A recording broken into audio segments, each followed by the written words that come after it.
Welcome to Moderated by Matt on the 2023 Directors Guild Awards Red Carpet.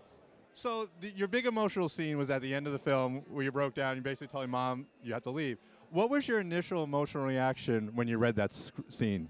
Oh, it tugged at all of my heartstrings immediately. I mean, I think I read through the script, I understood the wildness, the sort of nihilism and the philosophical ideology behind the script, and then when I got to that parking lot, I was like, oh, this is actually what the movie is about. And so it felt like the emotional core right there. And yeah, it tugged at all my heartstrings. How did you work with Michelle on that scene? We kind of just went. It's Dan Kwan says it's the one night throughout the whole shoot that we all went home early. We more than even made our day because we did 2 takes each. That was kind of the deal, and I think it was just a testament not only to our chemistry, but both of us trusted each other so much by then that we really completely surrendered, and I'll never forget it. That was one of those days where, you know, everyone's gathered around the monitors and everyone's just like in it with you. What was the biggest challenge of telling a true documentary story verbatim, all fact? Well, I hate to break it to you, but Weird Al did not kill Pablo Escobar. Oh, No. There's a little bit of fiction in this movie. I would say the biggest challenge really with this film was turning a 3-minute internet short into a full-length feature. That was like the most daunting part of it, is that we didn't want it to feel like a sketch, a comedy sketch that like wears out its welcome. The movie that I really looked at as sort of the high watermark for that genre, I guess, of sketches turned a movie is Wayne's World. Like, Wayne's World is a movie that totally transcended its, SNL material and built out this whole unique world for Wayne and Garth to live in, and, had real stakes, and that's the thing that we tried to do with this script. Like, we wanted to, make it funny, but also tell a real, a fake story, but tell a real story, like a character that you can track and that you care about and that you want to see succeed at the end. Now, what was it about Daniel Radcliffe that you saw would be able to capture the character, your scripted character? Yeah, I think it was really like all of those career choices he made post Harry Potter. He just chose such unique, funny, bizarre projects, from Swiss Army Man and Guns Akimbo and Horns and all these.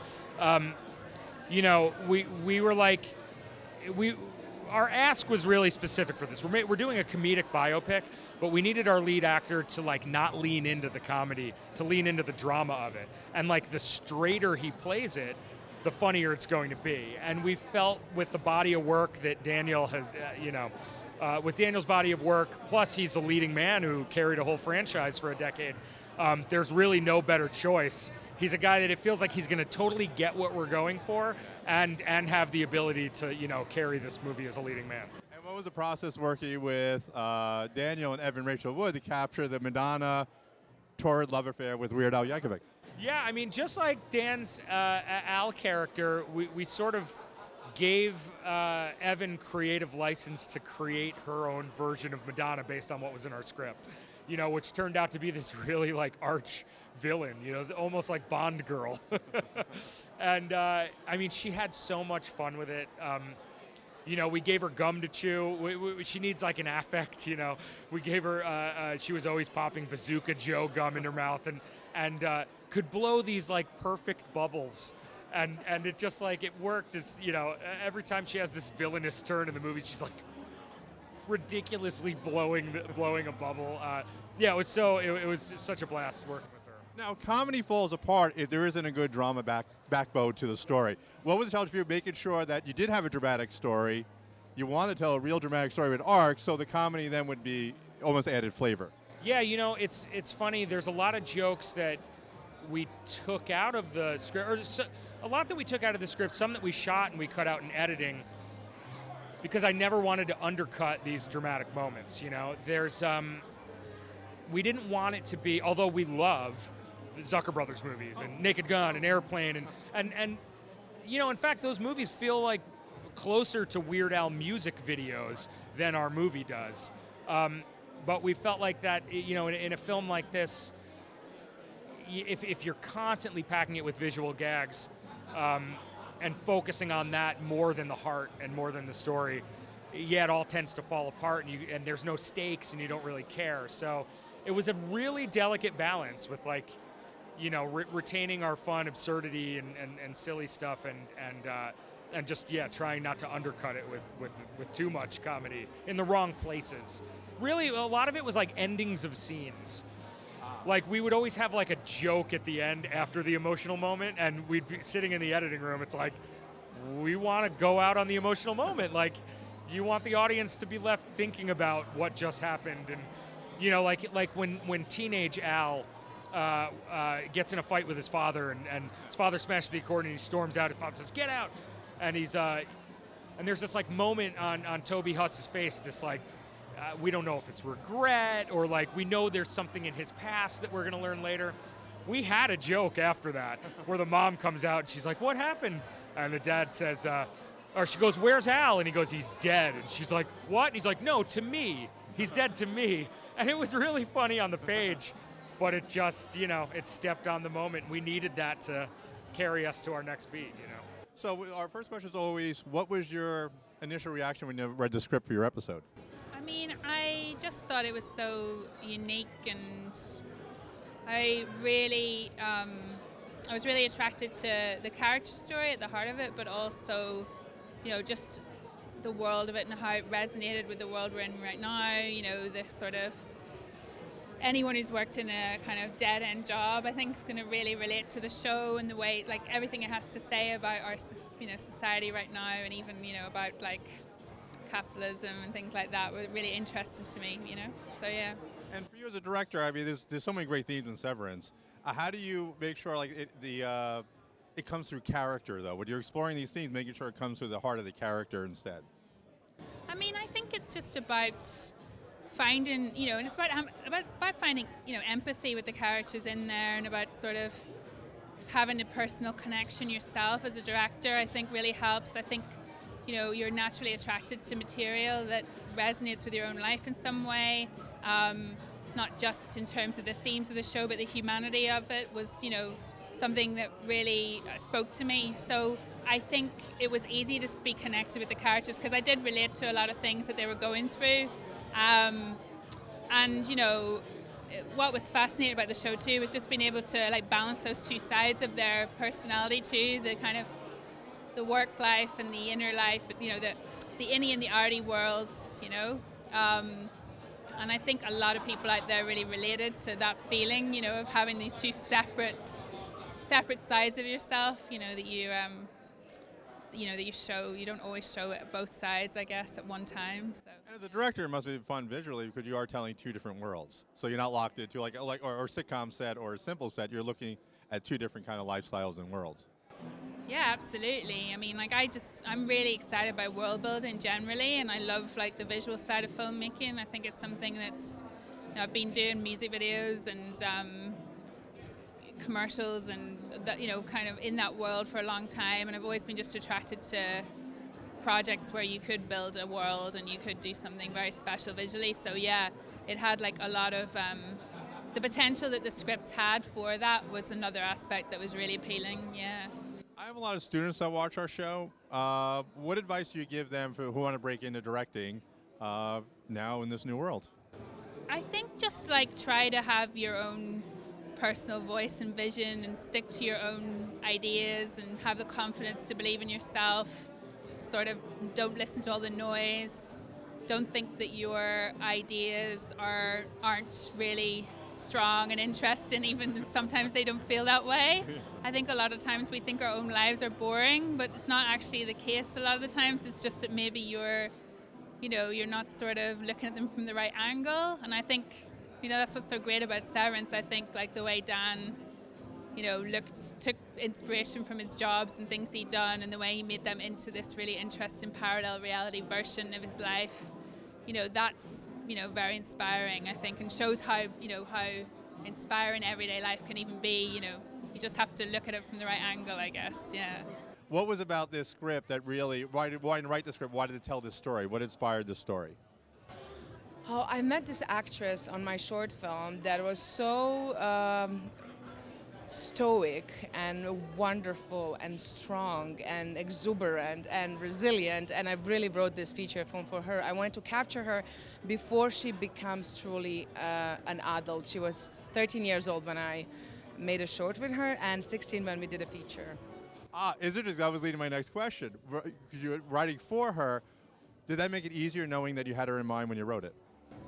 Definitely, because the actress's physicality and emotional presence on screen definitely defined the type of scenes I needed, because also my movie was entirely shot by the water, on the water and underwater, quite deep, so I knew that I'm dealing with someone who's going to physically be able to execute this film. But on set, how did you work with her to bring her scripted character to life? Working with children is slightly different. You know, you're really like either casting exact the child for the script, or you are writing and shifting the writing for that child. And I had I was very lucky to do the second one. I worked a lot with her. We prepared physically, we prepared emotionally, and then also we lived all together with other actors for 30 days in a house, kind of playing all the scenes that would be off screen and building the world that once we step on set, that's what we can record. And that must really help the child actor especially too, to get to know the co-stars and the team and get more comfortable. Yes, always casting people for a child is about casting the partners to elevate their performance. So what inspired you to do the show? I mean, it started with just a love for outdoors, blended with a love for the craft, and I just sort of, happened upon the show. Was invited to it a few seasons in, and just I've been on the show for numerous seasons, and now it's just like such a huge part of me. So, is that something you would recommend, especially with students trying to find your passion, maybe with their first gig in the industry? 100%, yeah, or at least be in search of it. It's it took me a while to get there. There's luck involved, but I think just know the direction you'd like to go. And it doesn't mean you can't course correct, but I think work toward what is going to drive your passion, because it can be daunting. It's long hours. It's stressful. If there's not that passion in it, you're going to burn yourself out. What was? Did you go to film school, or did you? I didn't actually. I went to school for aerospace engineering, and I sort of stumbled into it because a friend worked in film. But looking back, I had a knack for it. I was shooting little, movies when I was little, and even back in kindergarten. Apparently, I don't know if you remember, but a lot of times you kind of write, "When I grow up, I want to do X," and I completely forgot about it. And 30 years later, my mom sent it to me in a box, and apparently, I wanted to make films. So I'm getting close. I'm in the industry. I work toward it. So it sounds like one of the advice I tell my students: you don't have to go to film school. You can, but there's always a million different paths into the business. Yeah, I think there's so many different ways into the business, and I think I never stop learning. I'm still constantly learning, and I'm still constantly finding my personal voice, and I'm still constantly finding things that inspire me, and that's hopefully never is gonna end, regardless of what industry you work in, but especially in storytelling and the film industry. It's just find what inspires you. All right, so then our first question always is, what inspired you to tell this story? Well, originally Steven Spielberg, who's like my storytelling hero, and I wanted to make something that made me feel like I felt when I saw E.T. I was a Broadway kid who ran away from Pittsburgh to audition for Broadway shows, and I wanted to tell a story that centered a kid like me. So that was the original inspiration, make people feel less alone. Now, it says, so it sounds autobiographical in many ways. What are the challenges doing autobiographical story? Because you have to decide what you want to put into the story and not put into the story. I mean, the biggest challenge with doing autobiographical is anything that makes your family not look good, makes your parents mad. But no, it's mostly just getting out of the way and making sure that you can edit out the stuff that's not that interesting to anybody but your mom. But also working with children can be challenging. What has been the biggest challenging doing that for making the show? The hardest thing about working with kids is the hours, is just knowing that there's a clock, but that's also the opportunity, because the crew really knows we can't go over. They light quickly, the kids hit their marks, and they're amazing. Ruby Wood and Aria Brooks, who star in this film, just killed it. So in theory, it actually makes it better sometimes having a time limit get you more focused, and you with the crew. I think sometimes a smaller sandbox, you build a taller castle. But looking back at High School Musical for a moment, how was that experience for you? I mean, amazing. We just wrapped season 4. We're in post now. It was incredible to get the opportunity to create a show on Disney Plus, and to watch these young people blossom and find themselves has been really gratifying. Is that one of the advantages with Disney Plus? I mean, because 20 years ago, there just wasn't the same outlet for storytellers. Yeah, I agree, and I think streaming, you can tell stories in a different way, and yeah, the whole thing has been a dream. What was the biggest challenge for this episode for you?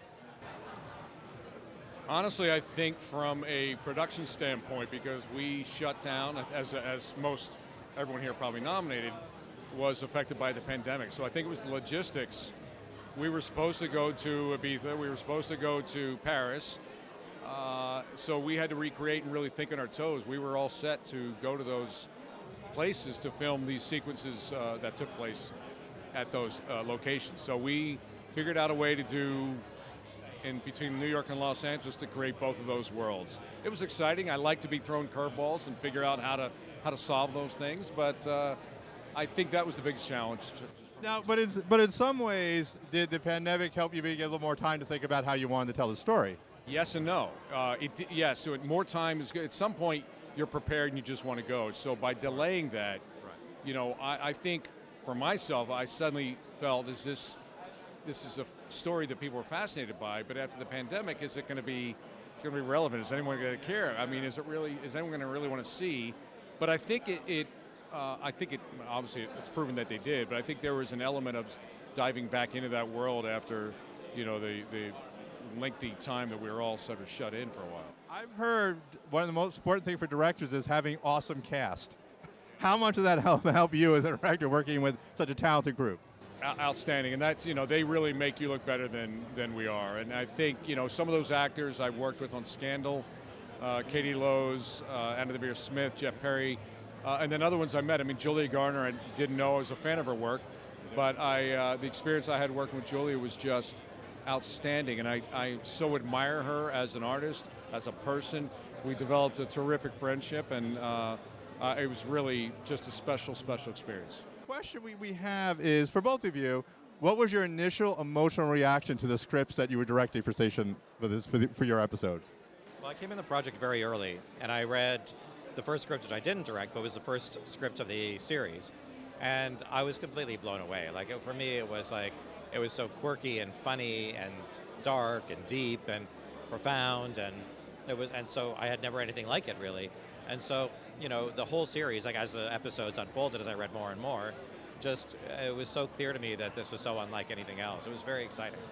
How about you, Helen?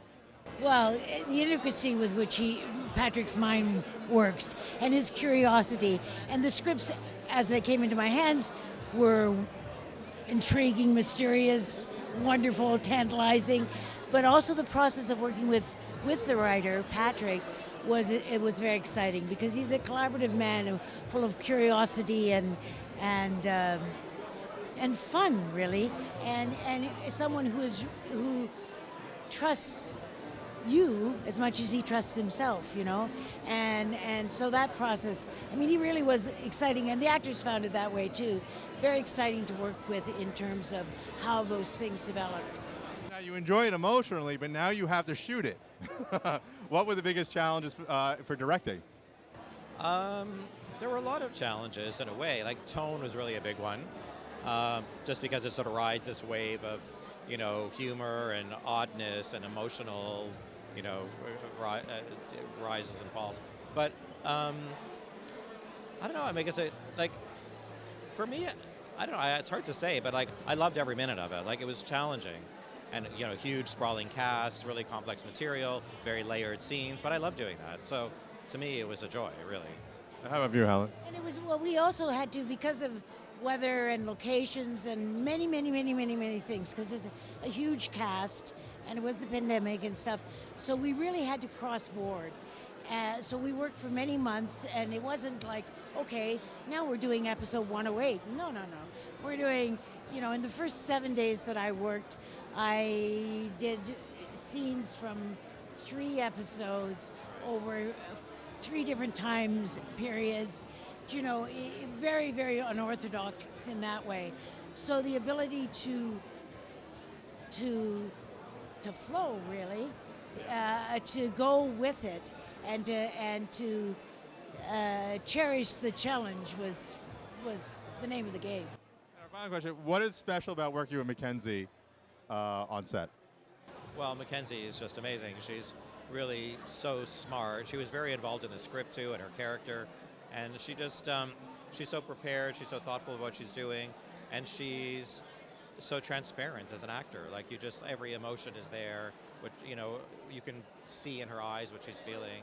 She's extremely gifted, and she's a joy to be around as well. She's a lovely human being. How about you, Helen? Yeah, when I began, it was really, Mackenzie was really starting the body of her work. Because up until that point, she'd only done episode 7, where she's more the observer, which is, you know, in that sort of dream state. So when I began, it was really finding the traveling symphony and unearthing it. And I think for everybody, the challenge was that, unlike other situations, because of the pandemic and the lockdown and so on and so forth, that there had been no physical hanging out. This whole group of people were supposed to have been on the road for ages. We hadn't even been in a room to rehearse together, you know. And so this was challenging, but you know, you just make the space and say, "Come on, I got you," and she was willing. All right, so we asked the first question, especially when adapting. What was about this book, the story, that inspired you to want to tell? Okay, I never intend, when I read it, I never intend to make it a movie. I'm a huge Annie Ernaux reader, and I've never read this one because nobody speaks about that book. From all her books, this was the one the journalists would not talk about when it was published in 2000. It's about illegal abortion, and I think abortion is still a taboo in our society. And when I read it, I realized something really strong and complicated for me. I quite often implies myself in debate on that matter, but I didn't know exactly until I read the book what was an illegal abortion. And so I kept this idea in my mind. I just had an abortion myself, but a legal one, so I could compare and see what was the level of pain and loneliness of that young girl. And after months, I was like, I would like to make it be a physical experience and share it. And for you, what were the challenges of deciding what stayed from the book and what didn't stay from the book? Okay, it was very complicated because adapting a book from your favorite writer is a bad idea. Well, when this idea crossed my mind, it was too late. I was already in the process. So I had a very long talk with Annie Ernaux. She was helpful, and we worked together. And I said, okay, as an artist, your way is to use your memories the more exact way possible to tell the truth of your memories. I can't do that, I'm going to be fictional, but I will try to reach the truth of the instant. So I'm going to use time, and I will do something that is related to your work, not trying to do the same thing, but prolongation of something. And for you, what was the most challenging scene to shoot? Sorry? What was the most challenging scene to shoot? Oh, there were several. I remember, this is very interesting, the needles, when she tries to get an abortion alone in her room. We were focusing only on her face, and it lasts for a while. And I wanted it that way, so the audience work with me, and I don't have to show imagination is processing, and we know what she's going through. Actually, I was crying so loudly that the sound engineer came to me and said, "Audrey, I'm sorry, but we don't hear Anna Maria anymore. We can't hear the actress. Can you go on the next room?" That was challenging because, you know, you have to get through your own feelings. But it also means it's an emotionally powerful scene. And and I saw that scene moved me too. I'm my first audience, so I believe you. Well, thank you so much, and good luck tonight.